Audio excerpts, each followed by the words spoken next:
Граѓански активисти во Кочани ќе собираат потписи за дислокација на градската депонија кај селото Бели. 2 месеци интензивно се пали депонијата, а чадот се шири во Кочани и низ селата во овој регион. Граѓаните на протест порачаа дека треба да се стави под контрола загадувањето на воздухот од депонијата. Како граѓани бараме итна дислокација на градската депонија и за истата цел уште утре ќе отпочнеме со постапката за граѓанска иницијатива и собирање потписи за итна дислокација на депонијата. Бараме ромите кои живеат на депонијата да бидат отстранети од таму, бидејќи прават штета и ја потпалуваат депонијата.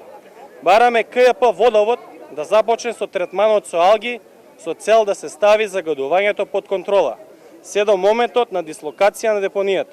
Жителите на кочанското село Бели велат дека живеат како во гасна комора, штом ќе почне да чари депонијата, веднаш ги затвараат прозорците, за да не го дишат загадениот воздух, а мештаните веќе имаат и здравствени проблеми.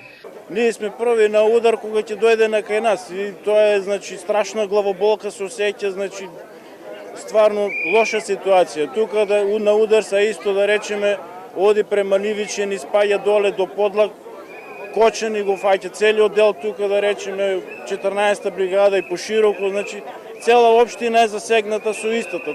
Од граѓанските здруженија велат дека битката со загадениот воздух во Кочани е неколку години. Една битка е добиена со фабриката Paper Mill, но оваа со депонијата трае веќе неколку години. Во Кочани никој не ги проверил статистички податоците дека имаме 328 ново диагностицирани заболени од канцер само за месецот мај и јуни, односно април и мај.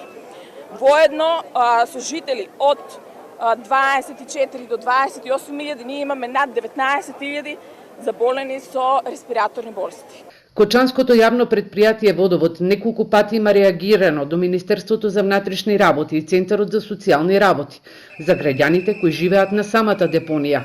Решението за оваа депонија, која секојдневно го загадува воздухот на граѓаните во Кочани, е изградба на современа депонија во Свети Николското село Мечкуевци.